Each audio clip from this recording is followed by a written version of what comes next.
Sir अपना परिचय दें। शशांक शेखर त्रिपाठी मेरा नाम है, मैं अधिवक्ता हूँ और आकांक्षा दुबे की मां ने मुझे अपना अधिवक्ता नियुक्त किया है। सर आज आप याचिका दायर की, क्या था? जी देखिए, यह घटना 25-26 की रात्रि की है। आकांक्षा दुबे फिल्म एक्ट्रेस हैं, बड़ी सुपरस्टार हैं। उनकी वाराणसी के सारनाथ थाना क्षेत्र में हत्या हो जाती है और जब उनकी माताजी जाती हैं FIR दर्ज कराने और विभिन्न चीज़ों पर अपना बयान देती हैं, तो थाना सारनाथ उस पर मुकदमा न दर्ज करके आत्महत्या में मुकदमा दर्ज करता है। इसको लेकर के आकांक्षा दुबे की माताजी ने माननीय मुख्यमंत्री जी से मांग की थी कि इस घटना की CBI जांच कराई जाए। थाना सारनाथ की पुलिस पर हमारा यकीन नहीं है। उन चीज़ों को लेकर के हम लोगों ने भी मांग पत्र माननीय मुख्यमंत्री जी को संबोधित करके दिया था। अधिवक्ताओं की तरफ से जौनपुर में, गाजीपुर में, चंदौली में भी मांग पत्र दिए गए कि इस घटना की न्यायिक जांच होनी चाहिए या CBI जांच होनी चाहिए। इसी क्रम में आज हम लोगों के द्वारा माननीय अपर मुख्य न्यायिक मजिस्ट्रेट सप्तम की अदालत में एक प्रार्थना पत्र दिया गया है। उस प्रार्थना पत्र में हम लोगों ने माननीय न्यायालय से निवेदन किया है कि चूंकि हमारी तहरीर पर मुकदमा पंजीकृत न करके दरोगा जी ने बोल करके तहरीर लिखवाई और उसी पे मुकदमा पंजीकृत किया है, तथा 161 का पूरा बयान भी वादिनी द्वारा का नहीं लिया गया है, अन्य गवाहों का भी बयान नहीं लिया गया जिनको वादिनी चाहती है कि जिनका बयान हो। जो देखिए, ये सीरीज है, मतलब कई प्रकार से ऑफेंसेज की सीरीज है और इसकी पूर्णता होती है 302 पर। तो इस नाते ये सारे घटनाओं के बाबत जिन लोगों को जानकारी है उनके बयान वगैरह भी पुलिस ने नहीं लिए हैं, इसलिए हम लोगों ने माननीय अपर मुख्य न्यायिक मजिस्ट्रेट की अदालत में एक प्रार्थना पत्र दाखिल किया है कि माननीय न्यायालय इस क्राइम संख्या का पर्यवेक्षण करे और हमारे प्रार्थना पत्र के आधार पर ही जो है इस पर सुनवाई करे। तो माननीय न्यायालय ने 10 अप्रैल की डेट लगाई है और थाना सारनाथ से इस मुकदमे की रिपोर्ट तलब की है और मेरे प्रार्थना पत्र के प्रकाश में की है, इसलिए जो बिंदु है उस पर थाने को जवाब देना पड़ेगा। पुलिस के ऊपर प्रेशर अब हम लोगों का बना हुआ है। निश्चित तौर पर आकांक्षा दुबे को न्याय मिलेगा। सर क्या इसमें घुमा फिरा कर नया मोड़ आने वाला है कुछ? देखिए, नए मोड़ का मतलब है सबसे पहले तो उसको घोषित करा दिया गया अभी पुलिस प्रशासन के द्वारा कि she was drunk, she go in breakup party and she is very sad in this party and after she attempt suicide and she was dead. लेकिन ऐसा कुछ नहीं है। जो पार्टी जिस ब्रेकअप पार्टी की बात की जा रही थी, उस ब्रेकअप पार्टी वो कोई ब्रेकअप पार्टी नहीं थी। 3 लोग उस पार्टी में थे, जिसमें आकांक्षा दुबे जी, श्रद्धा जी थी। ये 3 लोग उस पार्टी में थे और उसमें SHO साहब ने बताया था, SHO सारनाथ ने, कि 3 लोगों में 11,000 का बिल बना था, जिस पर श्रद्धा और अरुण में झगड़ा भी हुआ था। लेकिन आपको जानकर आश्चर्य होगा कि वो पता नहीं कौन सा खाना था कि आकांक्षा के पेट से गायब हो गया। वो स्टमक में, उसके पोस्टमार्टम रिपोर्ट में कोई खाना नहीं पाया गया और उसके स्टमक में, उसका स्टमक की जो म्यूकस होती है वो पूरी से चोक्ड पाई गई और उसके इंटेस्टाइन में एक अनआइडेंटिफाइड ब्राउन कलर का एक 20-25 ml का कोई पदार्थ पाया गया। वो पदार्थ क्या है, इसके बारे में जब मैंने एक्सपर्ट से समझा तो एक्सपर्ट्स ने मुझे बताया कि वो अनआइडेंटिफाइड पदार्थ अगर कोई हेजार्डियस है और वो अगर आंत में जाता है तो आंत उससे बचाव के लिए अपना एक म्यूकस करती है, जिससे पूरी आंत चोक हो जाती है। मतलब कोई हेजार्डियस पदार्थ कोई खा ले ऐसे करके। तो एक तो वो विषय था। दूसरा, पुलिस ने ये नहीं बताया था कि उसकी कलाई पर भी चोट लगी हुई थी।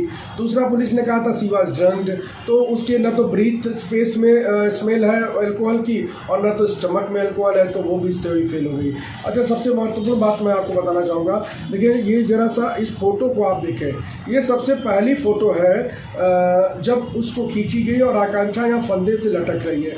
आप लोगों ने सुना होगा जब फांसी की सज़ा दी जाती है तो लिखा जाता है हैंग टिल डेथ, क्योंकि 50 से 55 सेकेंड लगते हैं फांसी से मरने में, और इसलिए उनकी जब तक मृत्यु ना हो जाए तब तक उनको फांसी पे लटकाए रखा जाए। तो ये जरा देखिए, हैंग मतलब ज़मीन के सतह से उनका पैर ऊपर हो तभी वो लटकेंगे और गले पे इतना प्रेशर आएगा कि उनकी जान निकल पाएगी।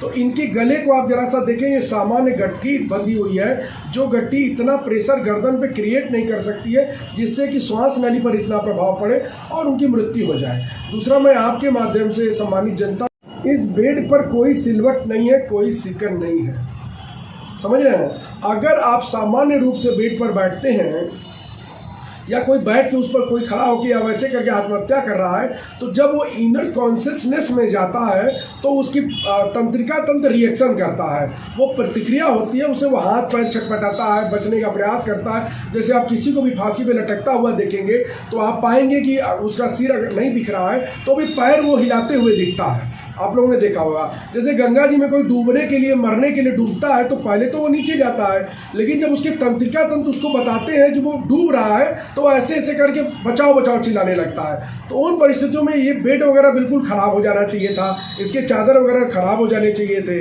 और उसके चेहरे को देखिए, जरा ब्लूइश टाइप का चेहरा दिख रहा है।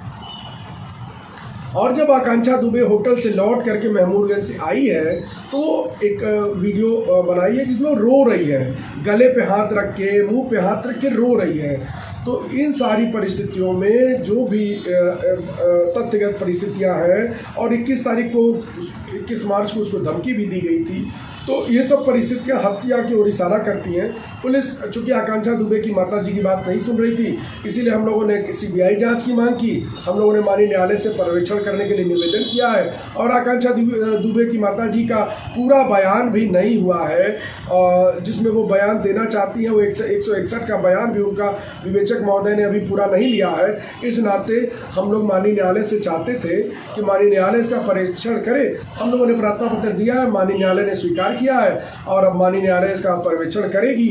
रिपोर्ट थाने ने मंगा ली है, तो निश्चित तौर पर एक बड़ी बात है। सर, PM रिपोर्ट का जो जिक्र हुआ था उसमें क्या? पोस्टमार्टम रिपोर्ट में देखिए, उनका कहना था कि शी वाज ड्रंक, तो वो शराब नहीं पी हुई थी। उन्होंने कहा था वो पार्टी से आई थी, 11,000 का बिल बना था, तो वो उसके पेट में खाना नहीं था, तो वो थ्योरी फेल हो जाती है।